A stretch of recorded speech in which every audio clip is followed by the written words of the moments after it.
KNBC TV 4. Live in Southern California, this is California News at 11. Under a hurricane warning, we're asking that you voluntarily evacuate the island. People on the East Coast fleeing the wrath of Hurricane Emily, expected to hit very soon. Good evening, everybody. It's 11 o'clock, and I'm Paul Moyer. And I'm Colleen Williams, in for Kelly Lang. Emily is gathering strength as it heads toward land, packing winds of up to 100 miles an hour. And tonight, the storm has been upgraded to what they call a Category 2 hurricane, between 95 and 115 miles an hour, meaning very capable of causing extreme damage. Tonight, Hurricane Emily is located about 200 miles southeast of Cape Hatteras. That's in North Carolina. It is heading west-northwest at about 9 miles an hour tonight, expected to turn more toward the north sometime early tomorrow. They are tracking it in Coral Gables. So is Drew Levinson. He's been tracking the storm, the latest tonight, and a live report from Nags Head, North Carolina. Drew?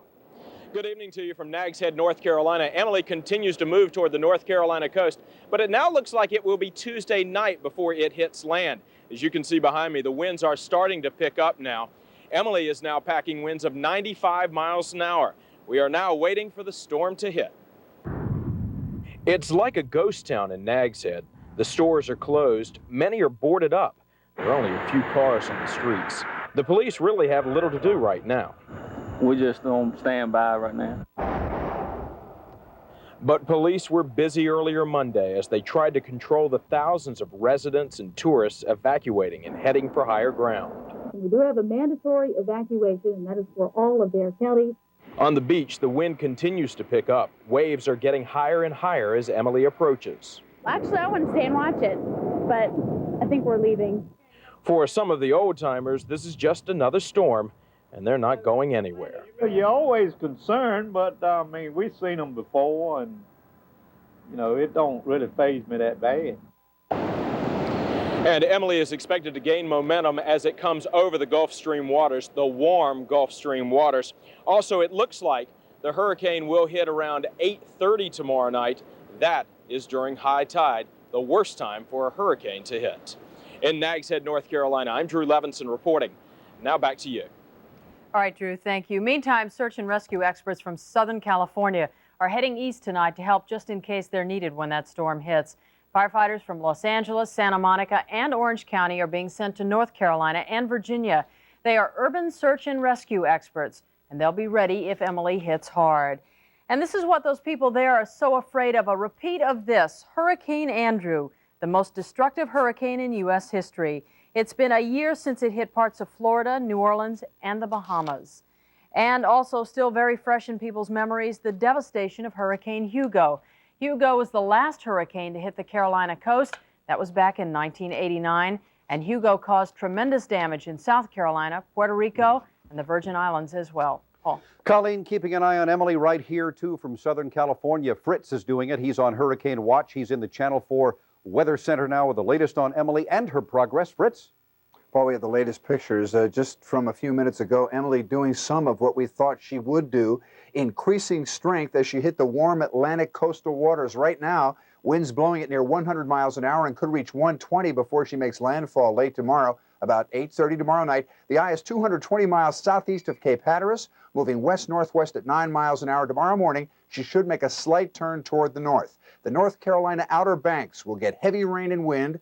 This is not a populated area, and folks there are fully prepared for bad sea storms all year long. They should be prepared for this with hurricane warnings posted for Bogue Inlet, North Carolina, north to the Virginia border. We're watching it all night. We'll be the first on the case tomorrow. Our regular weather segment in just a few minutes. Paul, Colleen? Okay, thank you, Fritz. Keep an eye on it. Turning now to the Michael Jackson story tonight. The superstar is, of course, still in Singapore. He is on tour, but word came down today that he canceled another concert, raising some questions again about his health. The stadium in Singapore was jammed 1 hour after the show was supposed to start. Those people sitting there got the news. We should be informed that Michael Jackson has been taken ill and he is not able to perform tonight. Some 45,000 fans disappointed and angry, and they told us so. Yeah, really disappointed, man. They shouldn't have done this to us. I mean, they made us wait so long, and then in the end, they told us he was sick. Michael Jackson reportedly now suffering severe migraine headaches and dizziness. The concert was rescheduled for Wednesday. In the meantime, back here at home, for the first time, the Jackson family met the media, and they spoke out about the child abuse allegations against Michael. The family called a news conference to promote an upcoming television special, but everybody wanted to ask about the investigation and the allegations. Michael's brother Jermaine read a statement to reporters. We would like to take this opportunity when our family has come together in unity and harmony to convey our love and unfailing support for Michael. I don't believe any of this stuff that's being written about him because I raised him and I know him. Family says Michael is, quote, a victim of an attempt to take advantage of his success. Connie? Meantime, word tonight that Michael Jackson's investigation has expanded its scope. Last week, we learned that police had served search warrants at 2 locations, Michael's condo in Century City and Michael's ranch in Santa Barbara County. Now tonight, we've learned of a 3rd location, this glamorous hotel in Las Vegas. Patrick Healy's in the newsroom with the latest on these developments. Patrick? Colleen, Paul, as the days go by, the pressure mounts on investigators to make their case against Jackson or exonerate him. This is the first time they've gone outside California, at least the 3rd time they've executed a search warrant, but this time it appears they came up empty-handed. This the latest target of investigators here inside the Mirage Hotel Casino, a 3,500 square foot 3-bedroom suite known as the Michael Jackson Lanai, where the pop star stays when in Las Vegas. Here, Jackson had hosted the family of the boy making the child abuse allegation. According to a confidential Children's Services report, the boy described getting in bed with Jackson while they watched a scary movie, The Exorcist. The caseworker wrote, "Minor said he was afraid and felt comfortable sleeping in same bed with Mr. Jackson, wearing sweatpants and pajamas, respectively." Local authorities were notified of the search by 2 LA police investigators. None will discuss what LAPD was seeking, but the local DA's office said they left virtually empty-handed. I don't know whether or not they found anything of significance. To my knowledge, nothing of significance was removed. Perhaps only an advertising brochure. It took just half an hour. A hotel spokesman said the investigators seemed to lose interest after being told other guests had stayed in the suite since Jackson's last visit. As for police records, the police affidavit was sealed, as they were for earlier searches at Jackson's condo and Neverland Ranch. Investigators are still going through some of the photographs seized there.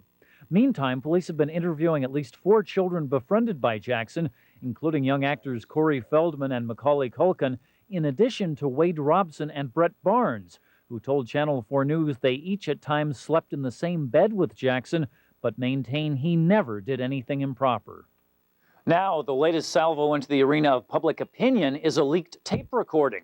It's described as a phone conversation between the boy's father and stepfather, the father's voice threatening to humiliate and destroy Jackson if he does not get what he wants. Jackson's representatives have maintained the father tried to extort Jackson. The father still declines to comment. Paul and Colleen. All right, Patrick, thank you very much. International news tonight, a big story. A sudden move toward peace ironically sparked some violent protest in the Mideast. Details coming up. Also a massacre in the streets, witnesses blaming police. Another outbreak of food poisoning at a popular restaurant. Once again, meat is being blamed. Stay tuned for the Channel 4 News.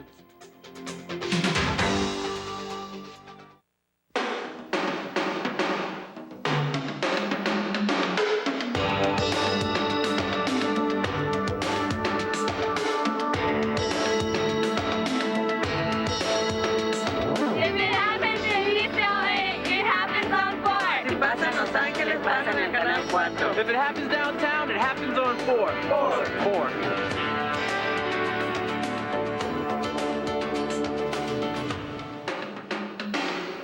I'm very thankful for Walmart, CedarWorks, and the opportunity to live in this beautiful area. Walmart's Buy America philosophy has made the difference in Adams County. We have 225 jobs because of it. We keep building, keep adding due to Walmart. They've given a lot of people in this area jobs, and this area really needs jobs. When you got a product like we put out, we can compete with anybody. Bringing it home sure helps our hometown. When I see Walmart trucks rolling down the road, I know that they're carrying American products.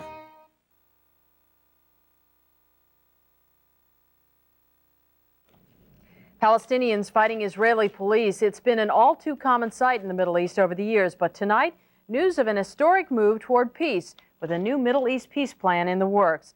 Our John Beard is in the newsroom right now with details on the important new developments there. John? Well, Colleen, finally a fragile plan for peace in that part of the world where peace is wanted by many and obtained by few. Israeli Prime Minister Yitzhak Rabin said the time has come to take a chance for peace. And with that, the Israeli cabinet approved the outline for ending 26 years of Israeli military control in the occupied territories. There was immediate and sometimes violent opposition to the plan tonight in the streets of Jerusalem from right-wing demonstrators and from Jews who may lose their homes in the West Bank. Here's how the plan would work.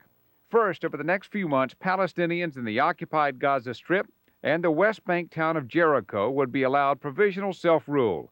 Then, if that works out, the rest of the West Bank would gradually be transitioned into self-rule, freeing up Israeli soldiers and, more importantly, relieving one of the most tension-filled situations in the Middle East. But critics of the plan want new elections soon, before what they think is a bad proposal can be implemented. We want a peace we can live with, literally live with, not a peace that would simply be a prelude to the next war. There is also opposition to the peace plan from some Palestinians who say it doesn't go far enough. Nothing in the Middle East comes easy, and there are no guarantees. But tonight, there is at least an olive branch. Paul, back to you. All right, John, thank you. 20 homeless people were massacred outside Rio de Janeiro tonight, and lots of people claim that police officers were the triggermen. Witnesses claim that dozens of hooded gunmen waded through the slum area, firing at anything that moved and setting several fires as they went. This massacre happened only 1 week after 4 policemen were killed in the same area. That area is infested with drug traffickers. The traffickers have been accused of ordering the death of the police officers. All the bodies were displayed in coffins today. Grieving family members had to be assisted out of the area. The Brazilian Minister of Justice has ordered a full investigation. In the Pacific Northwest, another outbreak of E. coli poisoning a 5-year-old Washington State girl. She is the latest victim there.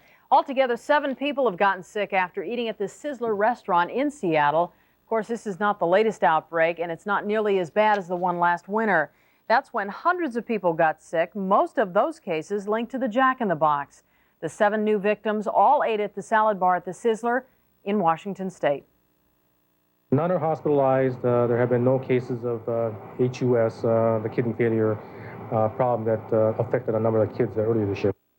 Now, at this point, investigators speculate that melon at the salad bar may have come in contact with juices from some contaminated meat. So far, none of the victims in the new outbreak has been hospitalized. Paul. Colleen, controversy involving the Tournament of Roses tonight. It's in the news once again. Many activists are claiming that people who bring us this annual Rose Parade are racist and sexist when it comes to hiring.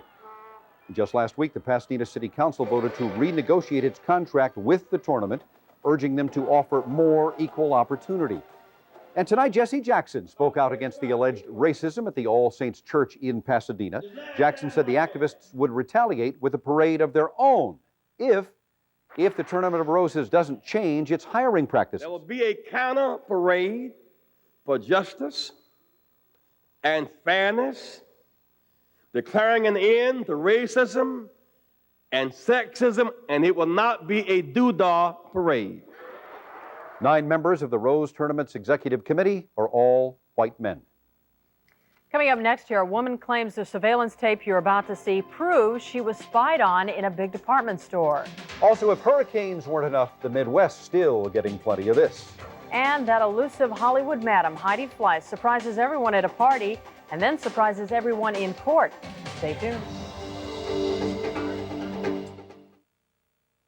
Hey, it's must-see TV Thursday on NBC. Like I want to stay late at the office. Like I want to stand in that endless supermarket line, paper or plastic. I gotta get home. On Thursdays, I just want to watch Mad About You, Wings, Seinfeld, and Frasier. It was cleavage. I couldn't look away. Once you see somebody naked, never look at them the same way again. Looking at cleavage is like looking at the sun. You don't stare at it. Don't be alarmed. What, you're mad because what? Because I sampled the fried potato of another woman? She's a wild one. She's wearing me out. Must-see TV, NBC. On the next Entertainment Tonight, Marilyn! The search for Marilyn Monroe continues. 90210's Jason Priestley tells why he's desperately seeking Marilyn on screen and off. There's a fascination that's been there ever since she was, at the height of her popularity. Plus, she's doing more than solving mysteries. By casting Madeline Rue in Murder, She Wrote, Angela Lansbury's helping a friend fight a traumatic disease. We wanted an actress of her stature and we got it. On the next E.T., the hottest from Hollywood, tomorrow at 7.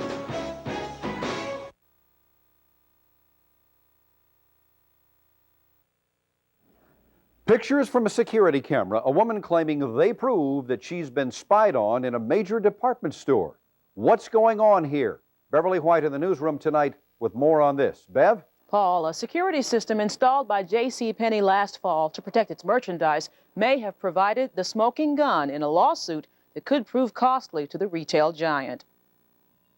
People often envision videos like this one when they think of store security cameras. This tape enabled loss prevention personnel to catch an entire family stuffing a bag with stolen merchandise. Catherine Hernandez says her former employer, JCPenney of Concord, California, used similar technology, but she claims security guards were video voyeurs and spied on women's fitting rooms. I think about all the customers I've waited on who've used those fitting rooms. I think about all the employees who have used the fitting rooms. I have used the fitting rooms. And it scares me to think that there's a strong possibility that maybe somebody could have seen me without any clothes on. Hernandez claims she got this surveillance tape from another former employee. Cameras followed her for several minutes, focused the entire time on her chest. Hernandez's lawyer says it's high time the law caught up with technology. It's important that we have a recognition of the possible abuses and have policies and laws in place to protect against it. Hernandez claims security even drilled peepholes in the fitting room ceilings. I felt violated.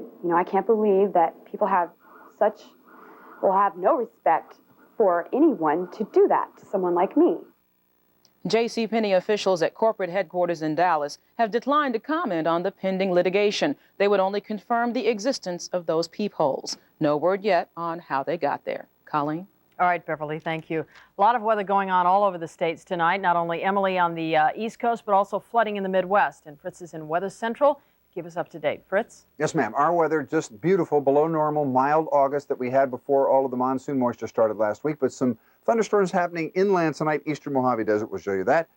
Let's go back to the Midwest right now. It is hard to believe that this scene occurred there today, but our desert storms of last week found their way to the country's soggiest ground, Des Moines, Iowa. Another wave of Midwest flooding happened today as 5 more inches fell in that area. Here are some numbers to show you tonight. We had a high today of 82, low 67. Right now we stand at 67, relative humidity 81%, rising barometric pressure, west winds at 7. Normal high 84, low 65, sunrise at 6:26, and setting at 7:20. Mountain and desert thunderstorms 4 or 5 hours after sunset. It doesn't usually happen, but they're still cranking out there. The latest radar showing an enormous cell in the eastern Mojave, southeast of Baker. Heavy rain, gusty winds, frequent lightning, all possible in that area. For the rest of us, most of the LA area returning to that milder than normal August, but getting warmer. Late night and early morning, patchy clouds around, mostly at the coast, clearing to sunny skies, and then warming up slightly through the next couple of days, maybe 2 degrees every day. And then by the weekend, say Saturday, will be 88 degrees downtown, and we'll factor that out, and that means at least 100 in the warmest valley areas. But the next several afternoons, in the heat of the afternoon, between, say, 3 and 6 o'clock, mountain and desert thunderstorms will definitely be a possibility. Look at the western edge of the monsoonal moisture heading up into the Four Corner states, and you can see that we're still in the edge of that moist, unstable tropical air, although the rest of us in the southern third of the state are loving what we're getting. Air quality ranging from good air to unhealthful smog levels. Let's go to the overnight lows tonight. Mostly up above 60 throughout all of our reporting area. High desert 66 in Victorville, 60 in the Santa Clarita Valley, low to mid 60s along the beach. Inland, about 63 in the San Fernando Valley is about average. Highs tomorrow, mid 80s in some valley areas, low 90s in others. Santa Clarita 91 in Newhall, 90 in the Inland Empire, low to mid 70s at the beach. Here's your 5-day forecast. Up a couple of degrees every day. We'll peak out at 88 degrees on Saturday. That'll be close to 100. But still, a lovely, lovely August continues. This could be the coolest summer on record. Channel 4 is watching the progress of Hurricane Emily. We have all the information you need all day. Keep it right here. Colleen, Paul? Okay, Fritz, thanks a lot. He's going to warm it up a little bit toward the end of the week. So are we. Coming up, the elusive Hollywood Madam, still full of surprises. Details coming up. And Jay Leno kicks off the late night wars using it as fuel for just a few good laughs. Stay tuned.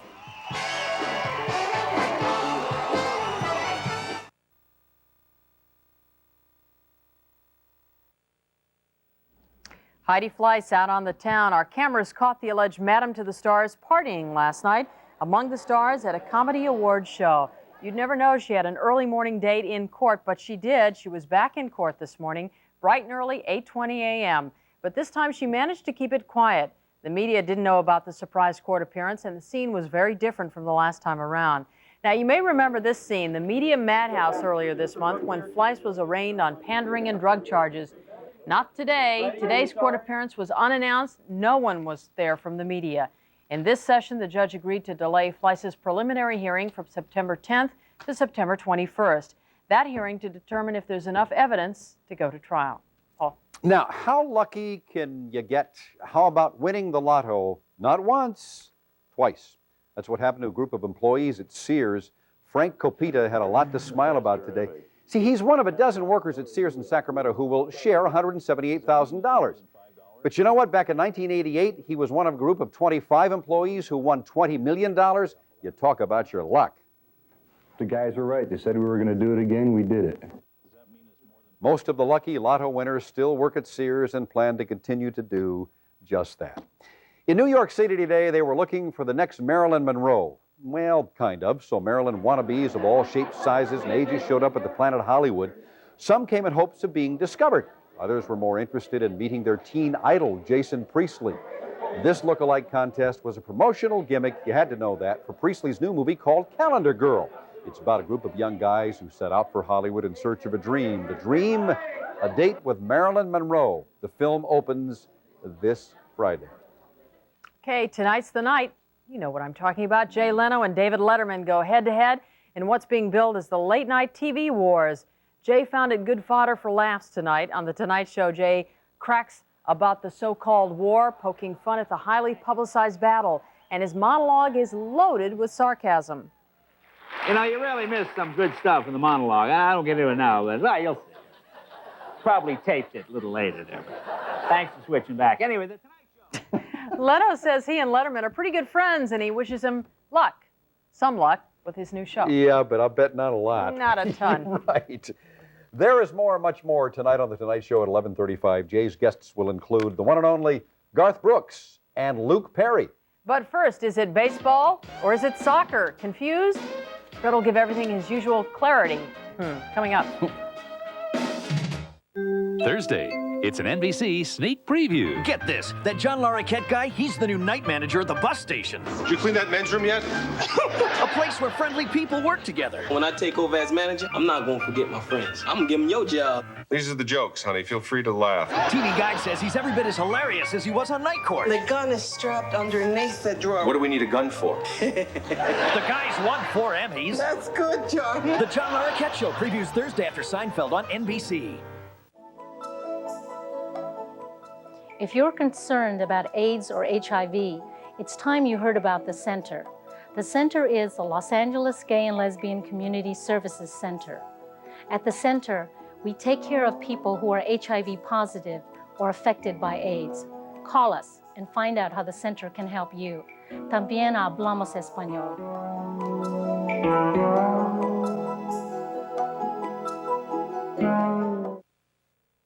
Well, here's Fred. At least the American League East is kind of close, huh? Indeed it is. The Blue Jays had a chance to move into sole possession of first in the tight AL East. Ricky Henderson back in familiar surroundings. His first game in Oakland as a Blue Jay. Top of the fifth, 2-0 Toronto. Ron Darling on the hill, and he was greeted rudely by his former teammate. Ricky took him deep to left for his 18th homer of the year. His first as a Blue Jay. Toronto on top 3-0. Top of the sixth, defensive play of the game. Paul Molitor popped it toward the vast wasteland down the first baseline. Mike Aldretti on the run. Diving grab for the out. But the Blue Jays beat the A's 4-2. They now lead the Yanks by a half game in the AL East.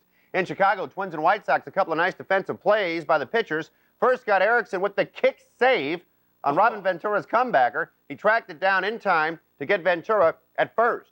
Next, Alex Fernandez against Kirby Puckett. He got a glove on his bid for a base hit, ran it down and tossed to Frank Thomas in time to get Puckett. White Sox over the Twins 4-1. They extend their lead in the AL East to 5.5. That's because the Brewers edged the second-place Royals. Red Sox over the Rangers. Detroit, a big winner over Seattle. Angels and Dodgers had the night off. So did the Braves, who host the first-place Giants in a critical 3-game series. The first game tomorrow in Atlanta. Tonight, Dusty Baker's Giants had a chance to pick up some ground on the idle Braves. The Giant with a hot bat, former Dodger Todd Benzinger, top of the fourth. He tagged Jack Armstrong deep to left for his third homer of the year. Solo shot gave the Giants a 2-0 lead. In the 8th, from the other side of the plate, he drilled Rich Rodriguez's offering over the wall and left for a 2-run homer. Benzinger becomes only the second major leaguer to hit homers from both sides of the plate. Giants won at 5-1. They now lead the Braves by 4.5. In St. Louis, Cards and Reds, Geek of the Night, Rene Arocha pitching to Juan Samuel, and oops, Tom Pagnazzi made the diving catch to save a run, but it wasn't enough. Reds over the Cards, 10-3. Rounding it out, the Cubs had to go extra innings to beat the Phils. Expos over the Rockies, and the Mets edged the Astros. And coming up, Monica Seles holds her first news conference since she was stabbed 4 months ago. An exclusive peek at Jackie O's romantic summer getaway. While she and her millionaire boyfriend cruise the bay off Martha's Vineyard, Caroline and the kids whoop it up at the beach. It's the Kennedy's summer vacation. Then, she was sentenced to life in prison for murdering her daughter. Now, new evidence points to another suspect, the family dog. A mother's nightmare on the next hard copy. Tomorrow at 7:30, only on Channel 4. Creative cooks come from all over to compete in the annual Q-Fest. These cookout kings and queens are masters on the grill. To beat competition this tough, it takes a great cook. And to beat tough, greasy food stains, it takes Tide with grease releasers. An apron stain with barbecue chicken only gets this clean with mini regular powders, but Tide gets it completely clean. So for tough, greasy food stains, go with a winner. If it's got to be clean, it's got to be Tide. KNBC TV, Channel 4, Los Angeles. Today was cut-down day in the NFL. Notables released by the Rams, defensive end Bill Hawkins and tight end Damone Johnson. Raiders waived quarterback Todd Marinovich and released the NFL's all-time leader in receiving yardage, James Lofton. Rocket Ishmael seemed to be the reason Lofton became expendable. It's been reported the Raiders have come to terms with the Rocket. Ishmael's been keeping in shape back in Pennsylvania. Today on KNBC Radio, his agent Bob Wolf confirmed they had worked out a deal in principle. Over the phone, we've reached an agreement into the contract, the amount of the contract, and the number of years, et cetera. And now the contract would have to be drawn up, and the Rocket would have to come out here and, execute it, and he would officially become a Raider. Proposed deal is believed to be a 2-year deal worth $3 million. First-round action at the U.S. Open on the men's side. One upset, number 9 seed Peter Korda, beaten by Wayne Ferreira in 5 sets. On the women's side, Steffi Graf, Martina Navratilova, and Conchita Martinez all won in straight sets. Monica Seles held her first news conference since being stabbed 4 months ago in Germany. She was asked when she might return and how her rehab was going. I'm not at that point yet that I can hit a full stroke without hurting or even having the full motion, but I can do so much more shoulder exercises than before. Maybe even a month ago I couldn't, so it's going in the right direction, and I do hope I'm going to be able to hit a ball very soon. That's good news. Tommy the Duke Morrison was to defend his WBO title in his hometown against Mike Williams. One problem, Williams left an hour before the bout because he wouldn't take a drug test. So, Tim Tomaszek came out of the stands and fulfilled a lifelong dream by getting a title shot against Morrison. 4th round, Morrison in control. He landed a couple of combinations and then floored him with a flurry of lefts. Morrison a winner by TKO, but Tomaszek was just happy to be a punching bag. Oh, I'm a good-looking guy, can't you see? Jesus. But he's too strong. He's a very good man. And all the Morrisons, I know everybody, and they're just too strong, too big, And what's interesting is he spoke like that before he took the punches in the head. Did this guy have to get a license to fight him? He comes right out of the crowd. What is this? They just called him in. Get in here, take your shot. He took it, and he took the shot. He took a few shots. That's right. Obviously. All right, Fred. One final story. With Hurricane Emily bearing down on the East Coast, a Delta rocket blasted off a day early today to avoid the storm there. It is the 44th successful launch for the rocket maker, which is McDonnell Douglas, and that's here in Huntington Beach. The rocket roared into space. The rocket roared into space. There you see it. The rocket carried an advanced military navigation satellite into orbit. As Fred pointed out, I sound like him tonight. Oh, we've all got it tonight. Let me tell you something. That's it for this edition of the Channel 4 News. Tomorrow morning, 5:30, today in L.A. Right. And our motto tonight is Stay for Jay. He's coming up. Huh? You like that? Okay. See you tomorrow night. Good night, everybody. The preceding program was a rebroadcast of KNBC TV's 11 o'clock edition of the Channel 4 News. Stay tuned to Channel 4.